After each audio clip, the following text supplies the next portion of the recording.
el doctor José Manuel Zunzunegui. Él es doctor en humanidades, escritor, historiador, académico, conferencista, mi amigo. Juan Miguel, qué gusto escucharte, muy buenas tardes, es un buen motivo para entrar en contacto contigo y con la audiencia de Grupo Fórmula también. ¿Cómo te va? Buenas tardes. Hola Pepe, ¿qué tal? Pues muy bien, muchas gracias y encantado de estar aquí platicando contigo y con todo tu público. Pues gracias, ¿no? Tú tienes la palabra, ¿se ha logrado lo que se buscaba después de 200 años?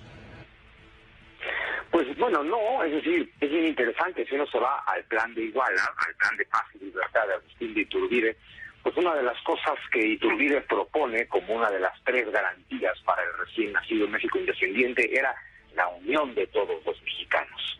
Y pues hoy que se cumplen 200 años de la única y verdadera independencia y nacimiento de este país, pues es muy triste ver que estamos atrasadísimos con eso de la unión de todos los mexicanos. Y bien interesante y bien triste que lo podemos comparar, que 200 años después podamos hacer un comparativo y ver que estamos más o menos igual. Porque en el momento de independencia, pues de pronto habría que ver que hay... A ver, creo que en la escuela nos dijeron una cosa muy mal contada que todos arrastramos, ¿no? Nos contaron que hubo una guerra de independencia que duró 11 años, que la empezó Hidalgo y que la terminó Iturbide. Entonces hay que empezar por entender que eso no es cierto. Hay que entender que hubo un proceso de más de 11 años, que empieza en 1808 y acaba hasta 1824, cuando nace la República Mexicana. Y que en este proceso de casi 15 años hubo muchas guerras distintas.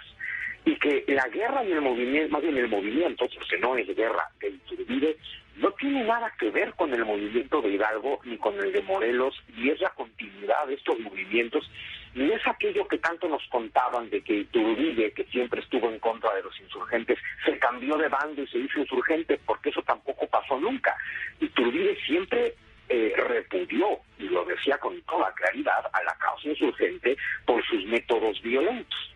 De pronto es bien importante recordar que Miguel Hidalgo pues tuvo que recurrir al rencor y al odio social como motivación, porque para poder tener una turba de 80,000 personas levantadas en armas para que Miguel Hidalgo pudiera cobrar sus venganzas personales, pues le ofreció a la gente saqueo, robo.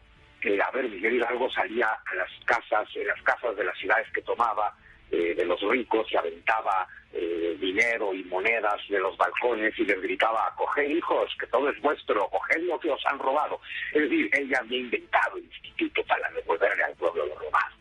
Y en general la motivación fue el rencor social, que si bien Morelos prohibió el rencor social, pues la verdad es que el momento más violento de toda la insurgencia es el periodo de Morelos, entre el 10 y el 15. En cambio, Iturbide, que siempre dijo que estaba de acuerdo con la independencia, pero no con los métodos violentos, encuentra una posibilidad en 1820, en 20 que hay una revolución liberal en España que hace que el rey firme una constitución liberal, que la élite de Nueva España no está de acuerdo con esa constitución, y en realidad surge un movimiento completamente distinto. En mayo de 1820, con la élite de Nueva España, Iturbide se acaba convirtiendo en el comandante de este ejército insurgente, itinerante, con el apoyo de la élite, pero logra algo muy importante, porque cuando su encomienda como comandante del ejército era derrotar, asesinar o lo que fuera a Vicente Guerrero, el único insurgente sobreviviente que queda levantado en armas, Iturbide dice: a ver, los únicos dos que podemos pelear ahorita soy yo con mi ejército realista y Guerrero con su ejército insurgente. Si nosotros dos nos unimos, pues ya no hay nadie que pueda pelear con nadie. Y le empieza a mandar cartas a Vicente Guerrero. Y es muy importante, porque sobre todo ya en cómo simbolizamos la historia hoy en día, pues Iturbide representa al criollo de clase alta, blanco, aristócrata, etcétera, mientras que Guerrero, mulato, insurgente, seguidor de Morelos, pues representa, al pueblo, a las clases bajas, a los más desposeídos.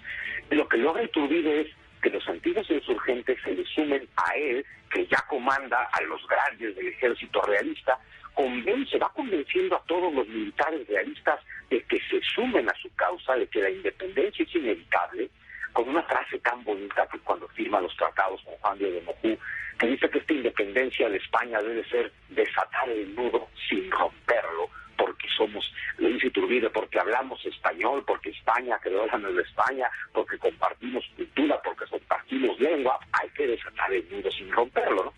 y que entra al mando de 17,000 hombres a la Ciudad de México de todas las clases sociales, españoles, criollos, mestizos, mulatos, indios, logra esta unión de todos los mexicanos, que es muy importante. O sea, él logra que los de abajo, que solamente habían encontrado el camino de la guerra, de la violencia y del robo y el saqueo que les propuso Miguel Hidalgo, se pudieran unir a una causa que ya no incluyera todo eso, porque dice, no podemos construir una nación basada en el rencor, que tristemente es lo que se intenta. Y entonces me parece que es un simbolismo hermoso, porque logra unir a todos los que pudieron haber peleado, a todos los que tenían ideas distintas, pero que todos tenían una cosa en común, y era la idea de que existiera este México independiente.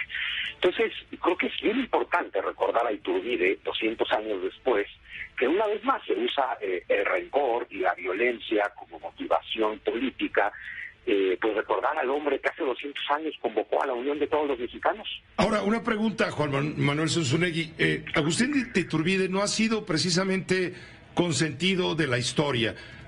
Ha sido señalado como villano en gran parte, y la pregunta es clara: ¿por qué se celebra más el inicio de la consumación de la independencia? El inicio que la consumación de la independencia, quise decir. Pues mira, eso tiene que ver con que la historia es una construcción de narrativas que siempre se hacen desde el poder y siempre según los intereses de los poderosos. Entonces, a ver, cuando Iturbide entra triunfante, declaran que ese es el día más feliz de la historia, lo proclaman padre de la patria y todo lo demás. Sin embargo, desde que Iturbide toma el poder, bueno, desde que Iturbide lidera y luego le ofrecen el trono imperial y el Congreso vota por él y todo lo demás, los antiguos insurgentes que se aliaron a él y le juraron lealtad, pues empiezan a traicionarlo: Vicente Guerrero, Nicolás Bravo, Antonio López de Santana, Guadalupe Victoria, todos guiados por un espía norteamericano, el infame Joel Robert Poinsett. Claro, Joel Robert Poinsett, como espía gringo, él lo que quiere es un México débil, fragmentado y en guerra, no un México poderoso que le haga sombra a Estados Unidos. Y entonces, pues opta por derrocar a Iturbide, bueno, por alborotar a los insurgentes para que derroquen a Iturbide. Hace falta una bandera y esa va a ser la de la República. Una vez que los republicanos toman el poder, pues justo es, triunfó la República, los republicanos somos los buenos, cualquiera que no sea republicano, como un imperialista, es por añadidura malo. Y son estos primeros republicanos, muertos de miedo por Iturbide, los que deciden declararlo traidor a la patria en el Congreso. Y son estos los que empiezan a crear la primera narrativa histórica donde Iturbide es traidor. Pero luego hubo iturbidistas en el poder, como Anastasio Bustamante, que incluso fue el que mandó recoger los restos de Iturbide, de Padilla, Tamaulipas, e inhumarlos solemnemente como héroe en la Catedral Metropolitana. Y mientras los iturbidistas, o Antonio López de Santana, que lo admiraba mucho, tuvieron el poder, la figura de Iturbide una vez más fue rescatada. Pero luego tenemos nuestra guerra civil, la guerra de reforma, liberales contra conservadores. Ganan los liberales, estamos hablando de Benito Juárez, liberales, republicanos, y una vez más se hace una narrativa histórica donde la tontería a la que jugamos hasta hoy, que pretendemos que lo que queremos hoy lo hemos querido siempre, ¿no? Como hoy somos república, siempre quisimos ser república. Y entonces Juárez desarrolla la narrativa donde todo aquel que no es republicano, pues es un traidor, y pues otra vez le toca a Iturbide pagar eso.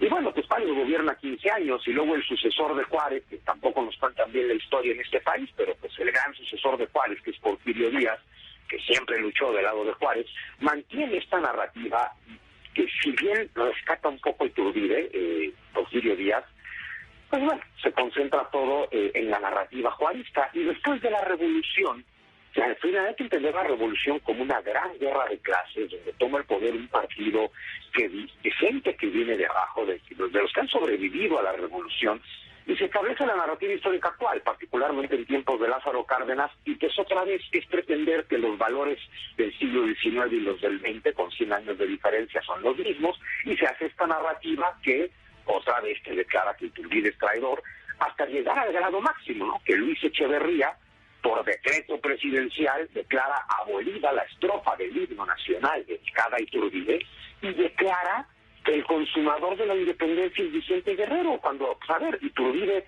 negocia con O'Donoghue, firma los tratados de Córdoba, le manda cartas a Fernando VII, entra triunfante a la capital, recibe el poder, firma el acta de independencia, es el hombre que nos dio patria, libertad, bandera, nombre del país, porque es Iturbide el que le pone México, pero pues así es este país, y por decreto de Echeverría, el consumador fue Guerrero, y como ahorita lo que tenemos es Echeverría 2.0, pues entonces obviamente estamos en la misma narrativa. Eso es lo que te iba a preguntar. ¿Está la cuarta transformación reescribiendo, al rescatar la figura de Iturbide, está reescribiendo también la historia?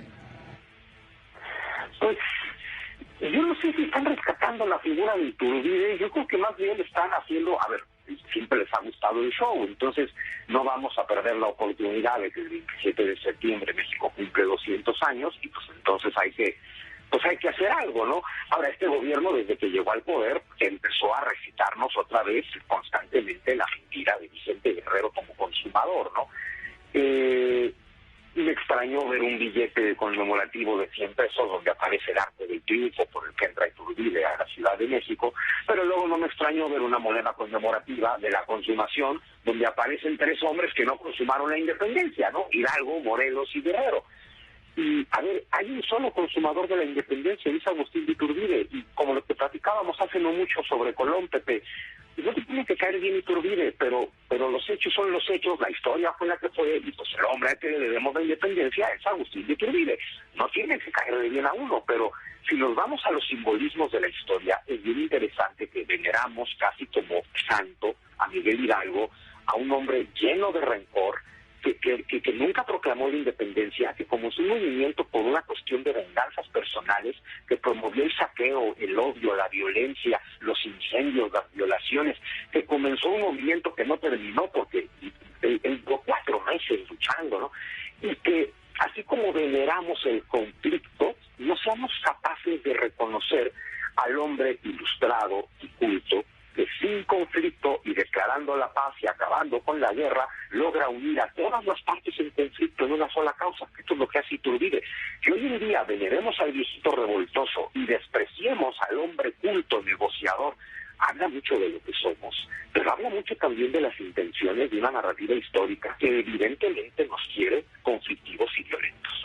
Pues te agradezco mucho, Juan Miguel, a esta evocación para subrayar la importancia de esta fecha que hoy se conmemora, aunque realmente la firma fue al día siguiente, fue mañana hace 200 años. Gracias, doctor, gracias, Juan Miguel Zunzunegui, como siempre, eres bienvenido. Un placer, muchas gracias, Pepe. Esta fue una producción de Grupo Fórmula. Encuentra más contenido como este en radioformula.mx.